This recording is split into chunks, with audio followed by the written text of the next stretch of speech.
the I-85 corridor. But the I-95 corridor is somewhat dry, but not as dry as those on the I-85 corridor. Very dry in Texas, and as well as the center part of the country, and the desert southwest too. Very moist in the northern plains and the Great Lakes region.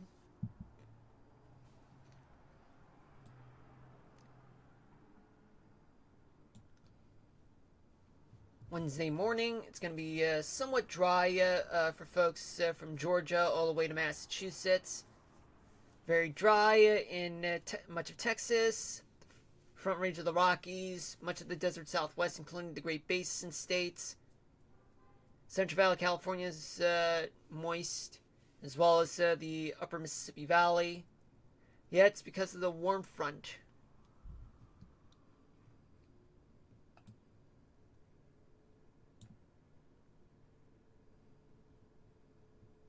It's going to be very moist from northeastern Montana, swinging down towards the Ohio Valley and up to the northern part of New England.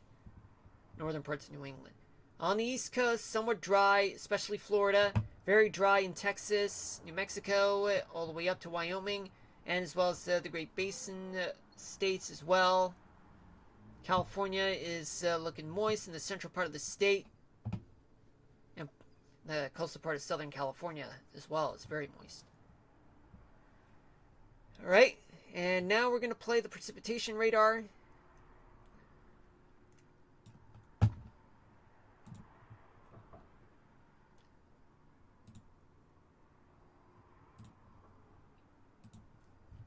So what do we got? We have a cold front moving into the north throughout the east coast by tomorrow morning. And there's plenty of strong winds to go around throughout the central part of the United States. Yet we got plenty of rain, some storms brewing in the southeast, and freezing rain, and especially warm rains and a mixture of rain and snow throughout much of the northeast. Snow in the Great Lakes region. A wintry mix is going to be a thing in southern New Mexico and a few parts in northwestern Washington state, just north of Seattle though. By tomorrow night, cold front moves out, but there's going to be strong winds behind it. Snow comes right behind, mostly because of the Great Lake, lake effect snow. Then we have precipitation, some storms to occur along the I-4 corridor from Tampa to Orlando to Daytona Beach. Wintry mix in southern New Mexico and western Texas, and as well as for folks in Maine. Yeah, strong winds are not limited to the northeast. They also include folks in the southeast and northern Florida and eastern Texas.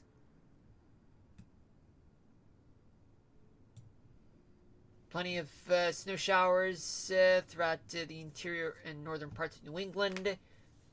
Still some strong winds throughout the East Coast and all the way to the Ohio Valley and parts of the Mississippi Valley too. Snow is a thing in the northern plains with some freezing rain here and there. Some showers in South Florida, Friday, Tuesday morning.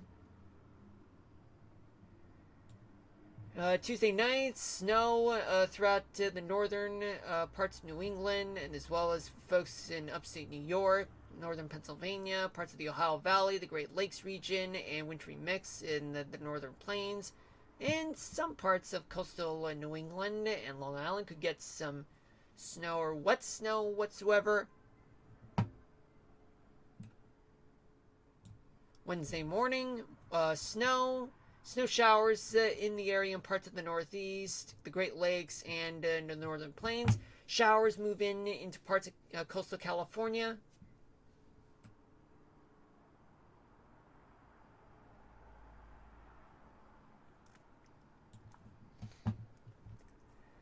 More snow piling on in parts of the northeast, mostly on the interior side.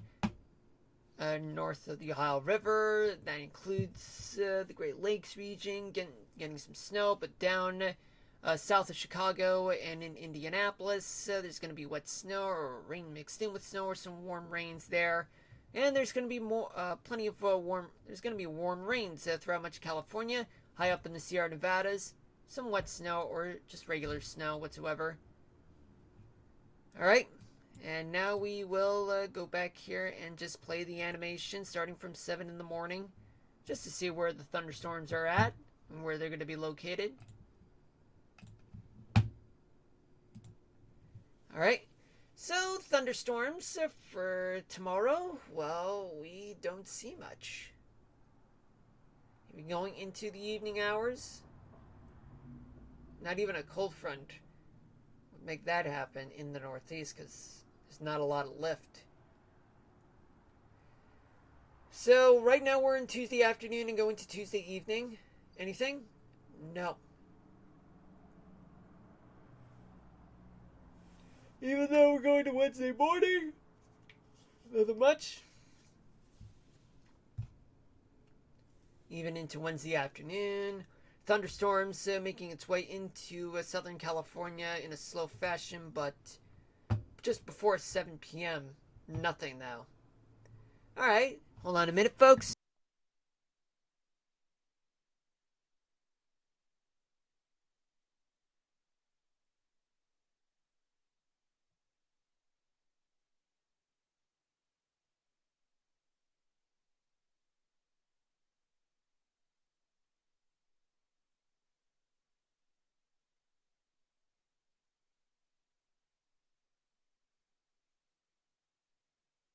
Alright, guys, I'm back.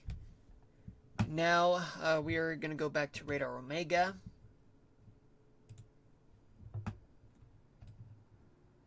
Oh, it looks like we do have a tornado warning right now.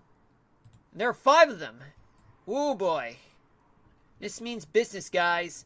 And they're both in Illinois and Indiana. Before we can sum up the snowfall totals, and it looks like as though they're located in one part of the Midwest. Oh boy. And now I gotta switch gears to single site radar right now. And we go here to branch. Let me just play the radar for you guys. Yeah, this one's close to Evansville, Indiana. And we do see a cold front that's approaching from the west near Louisville, Illinois. Moving into places just north of Evansville.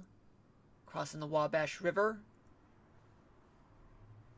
Let it play out. Let it play out. The 5 tornado warnings are in effect throughout those parts of Illinois and Indiana. I mean, I do see some bumps.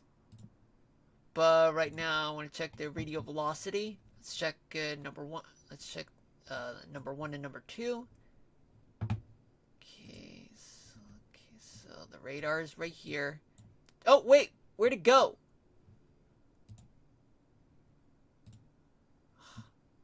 Expires in 5 minutes. Oh, no, they're back. They're back.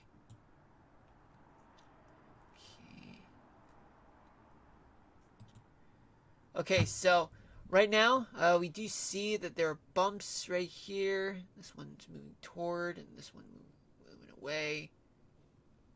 I mean, hardly like anything, but it's more like something that is not considered stable, but it's something that I consider is like, although there is a bump. Okay, see here, ones are moving away, then you have towards. So that means that you have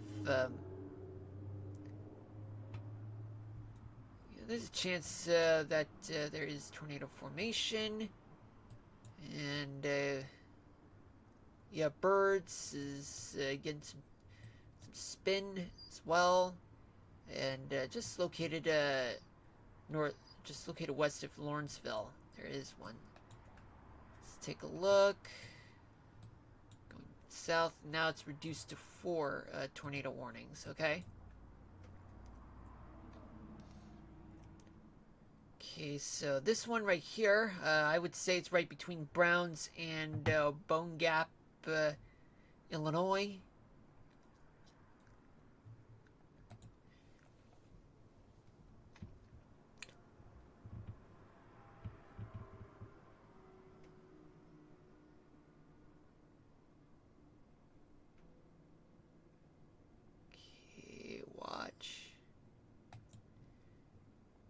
Yeah, I would say it's mostly right between Browns and Bone Gap, like moving to the east.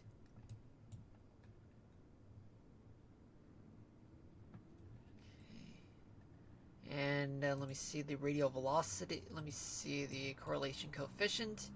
Oh, there's plenty of debris just right around places like Albion, Browns, and even Bone Gap. It's quite difficult to depict the exact location of the rotation.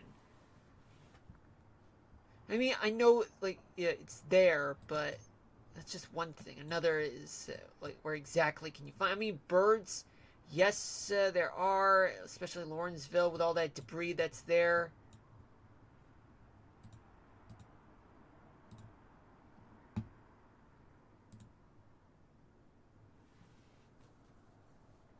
But yeah, folks, it's a good thing I had to cut short the national weather discussion. But right now, I'm dealing with this.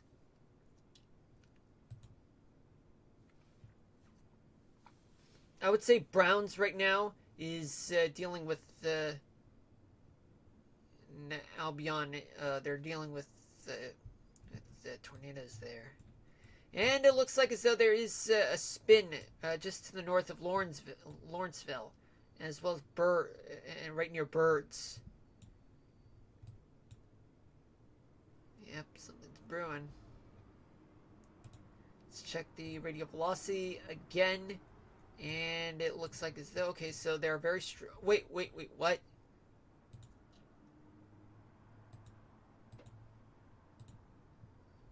Yeah, for some reason there's a glitch. Anyway, strong winds in Albion and Browns. Then you have this wind that's moving away from the radar.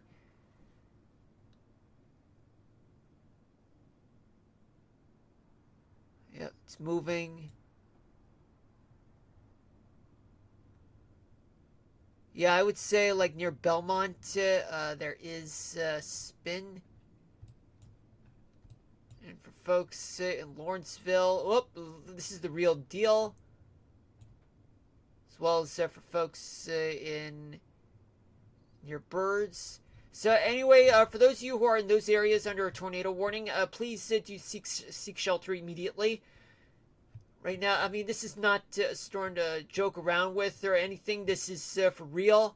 So if you could find the nearest storm shelter and be sure that you hunker down. And if you don't have a storm cellar, but yet you have a basement, go to the basement, take cover. And if you don't have a basement or a storm shelter, find a small closet on the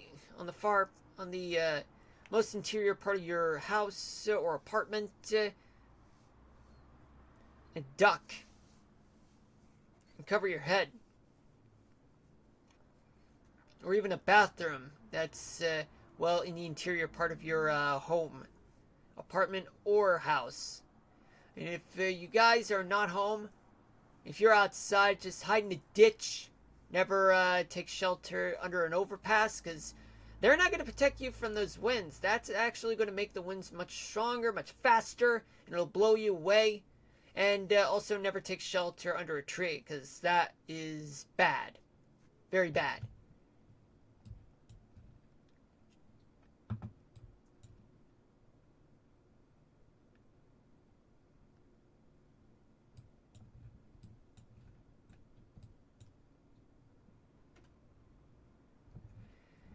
Anyway, let's, no, actually, what I was supposed to do is I'm supposed to go here, and we talk about snowfall totals for the next 72 hours. And what we got here is that Maine will range from traceable amounts of snow in the south to up to a foot of snow to the north. In Vermont and in northern New Hampshire, they'll get as